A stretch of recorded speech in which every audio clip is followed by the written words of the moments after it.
On the morning of 5th January 2017, a series of strange but significant events started to unfold in Bangladesh. High-ranking officers of the military intelligence, known as DGFI, called up the chairman, vice chairman and managing director of Islami Bank Bangladesh Limited, the country's largest private bank. Soon, all three of them were picked up from their houses by the armed DGFI convoy and brought to Dhaka cantonment. Surrounded by armed military personnel, the bankers were presented with resignation letters. They were asked to sign them. They were told it was a direct order from the Prime Minister, which they could not refuse.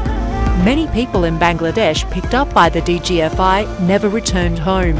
They disappeared forever. So, the bankers had no choice. A few hours later, a closed-door meeting of the bank's board of directors took place at Radisson Blu, Dhaka Water Garden, a military-owned five-star hotel.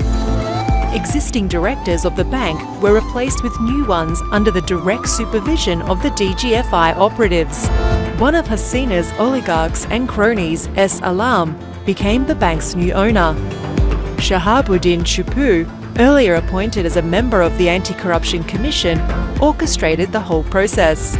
Chupu, a highly corrupt official, was further rewarded by being appointed as the President of Bangladesh in 2023. This is how the Bangladeshi government, led by Prime Minister Sheikh Hasina, operates like a mafia by using state machinery. Hasina and her people forcibly seized control of 6 more private banks in the following years. They are Bangladesh Commerce Bank, Al Arafa Islami Bank, First Security Islami Bank, Union Bank, Global Islami Bank, Social Islami Bank. The corruption of Bangladesh has escalated beyond the petty corruption common in developing countries.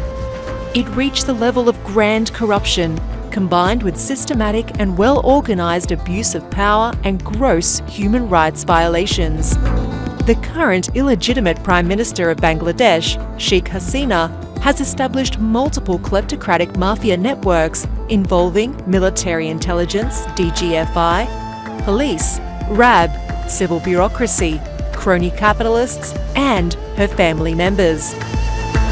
In order to enjoy impunity, Sheikh Hasina has seized absolute control of the judiciary, curbed media and free speech, dismantled the parliamentary process, and systematically eroded all democratic institutions. This level of corruption is unprecedented in Bangladesh's recent history.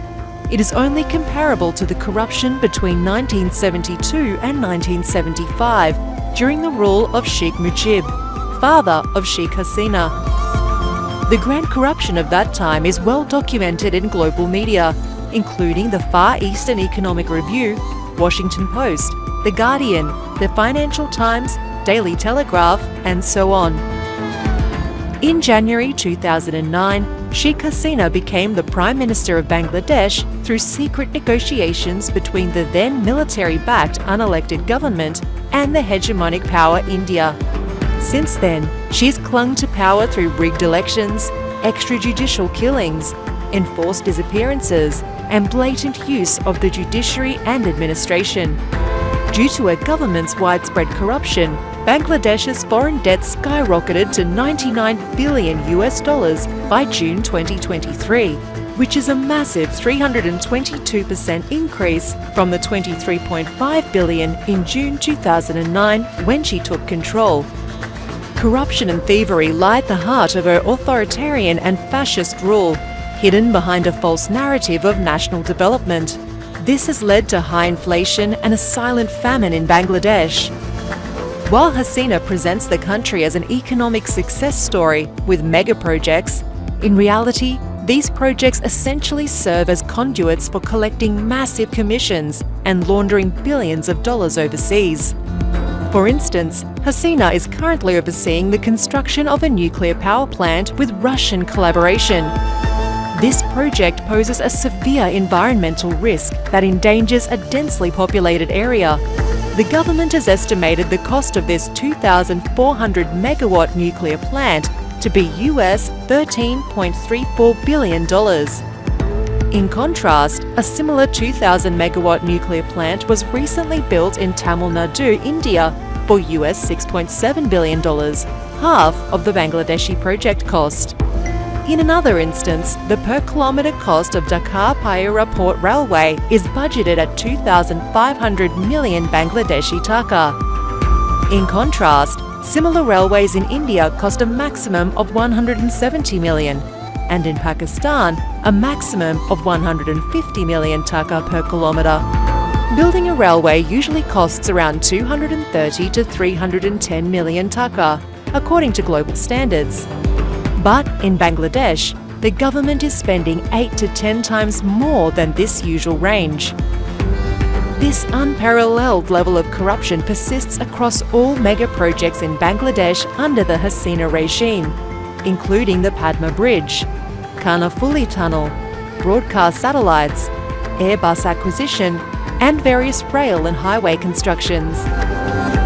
In addition to grand corruption in mega projects, this mafia network, along with its external affiliates, is linked to one of the biggest bank robberies in 2016, known as the Bangladesh bank heist, where $101 million was transferred to different countries by hacking the central bank system.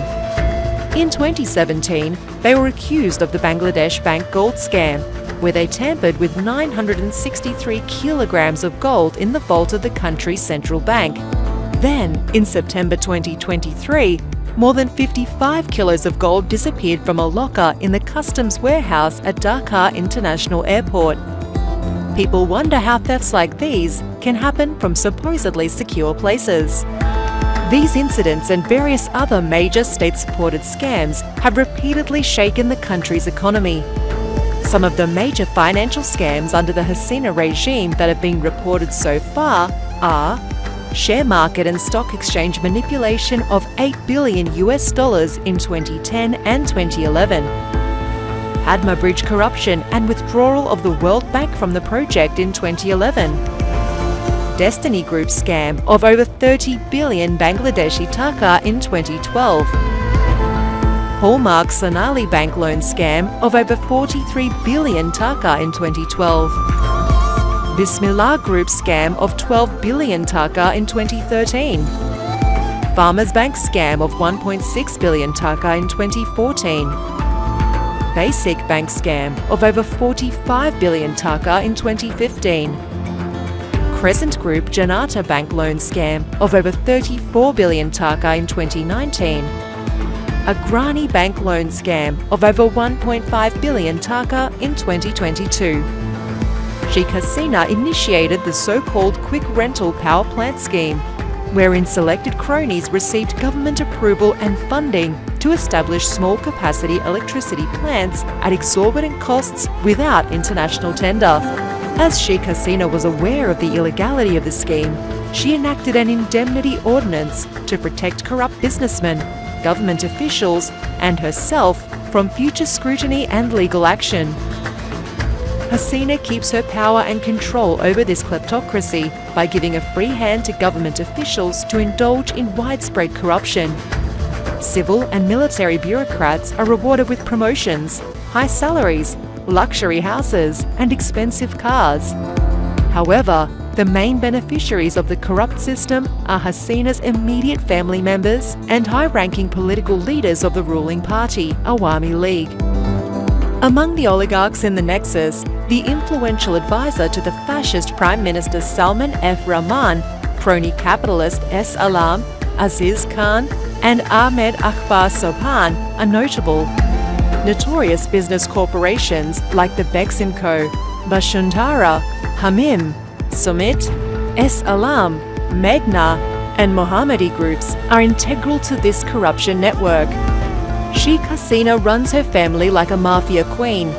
Her son, Sajib Wajed Joy, daughter, Saima Wajed Patul, sister Sheikh Rehana, and nephew, Redwan Bobi Mujib, are important linchpins in the network to plunder national wealth. Other members of the Sheikh family involved in the corruption are Sheikh Halal, Sheikh Selim, Sheikh Fazle Nur Taposh, Abul Hasnat, Nixon Chowdhury, Sheikh Fazle Shams Parash, and Tariq Ahmed Siddiqui. Sheikh Hasina and her associates hide the looted money by investing in properties worldwide, saving in Swiss banks and laundering them to other tax haven countries. They have accumulated billions of dollars in locations such as Dubai, Cyprus, the West Indies, Haiti, India, China and Russia. Corrupt Awami League political leaders, police, army officers and government officials have invested in properties in countries like the US, Canada, UK, Australia, Malaysia and Singapore. The Washington-based organisation Global Financial Integrity revealed that an estimated $8.27 billion per year was illegally transferred from Bangladesh between 2009 and 2018. This fact is substantiated by the 2021 annual report of the Swiss National Bank and a report from the US Tax Justice Network. The systematic corruption of Hasina, her family members, and the members of her mafia gang extends beyond the domestic borders, posing a threat to global security. It is now crucial for the world to focus on addressing and combating this grand corruption, aided and backed by the governments of India, China, and Russia. Measures such as enforcing the Global Magnitsky Act, visa sanctions, and trade sanctions are crucial to curb this grand corruption in Bangladesh and prevent the spread of kleptocracy in the region.